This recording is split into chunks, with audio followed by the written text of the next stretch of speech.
స్తోత్రమెస్సయ్య ప్రియమైన దేవుని బిడ్డలారా, క్రీస్తు నామములో మీ అందరికీ సమాధానము కలుగునుగాక. ఆమేన్.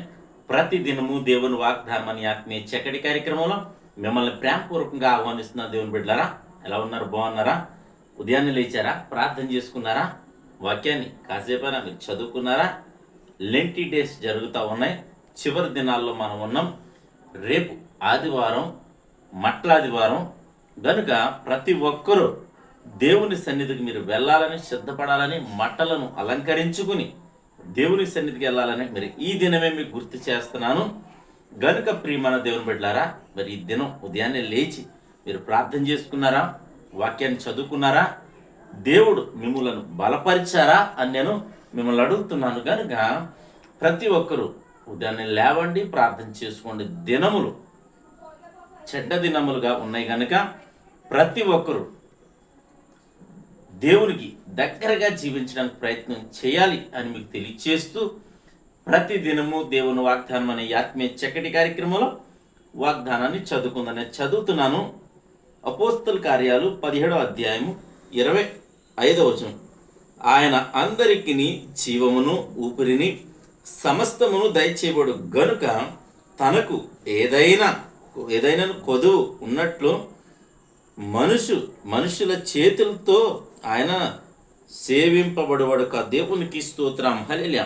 ఇక్కడ ఈ వాగ్దానం యొక్క సారాంశం ఏంటంటే, మనం ఒకవేళ చేతులతో ఆయన కొలుస్తున్నామేమో, మరి ఆచారబద్ధంగా ఒకవేళ యేసు ప్రభువుని మరి ఆయన పూజించే వారికి ఉన్నామో, మరి ఆయనను మరి సేవిస్తున్నామేమో, ఒకవేళ ఆ ఆచారాల ప్రకారం అయితే వద్దు, కానీ ఆయనట అందరికీ జీవమును, ఊపిరిని దయచేయవాడు కనుక ఆయన మన చేత సేవించబడవాడు కాదట. ఒకవేళ మన సేవించేతను అని ఒకవేళ మనం అనుకోవచ్చు.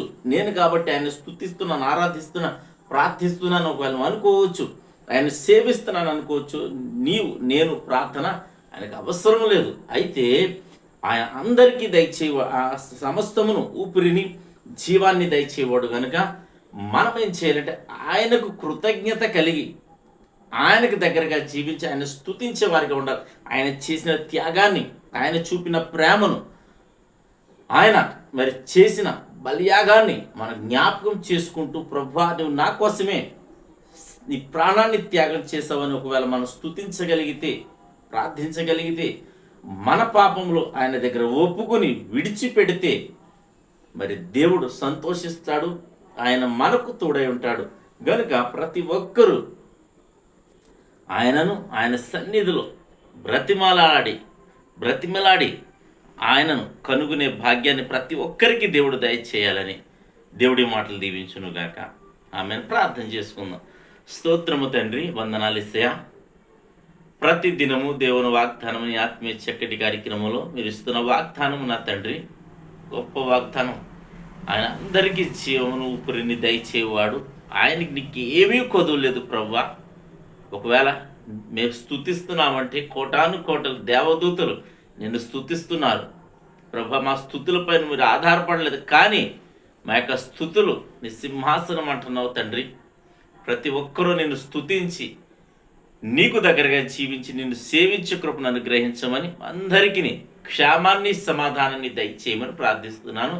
సమయంలో రోగులు ఎవరైనా ఉంటే స్వస్థపరచమని ప్రార్థిస్తున్నాను. యవనస్తులకు చక్కటి సంబంధాలు అనుగ్రహించమని ప్రార్థిస్తున్నాను.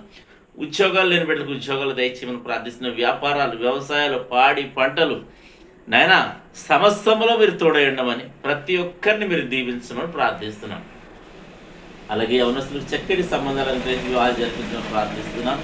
ఈ దినం ఎవరైతే పెళ్లి రోజు కానీ పుట్టినరోజు కానీ జరిపించుకుంటున్నారో అని బిడ్డలందరికీ క్షేమాన్ని, సమాధానాన్ని సంవత్సరం అంతయు దయకిరీటం ఉంచమని ప్రార్థిస్తూ, మా గ్రామాన్ని, మా రాష్ట్ర, మా దేశాన్ని కాపాడమని, మా సరిహద్దుల్లో నెమ్మది దయచేయండి. మా ఆంధ్ర రాష్ట్రానికి, భారతదేశానికి రక్షణ, క్షేమము, సమాధానం, నెమ్మది దయచేయమని, అల్లర్లు లేకుండా, కొట్లాట్లు లేకుండా నా తండ్రి ప్రతి చోట నీ కాపుదల ఉంచమని ప్రార్థిస్తున్నాను.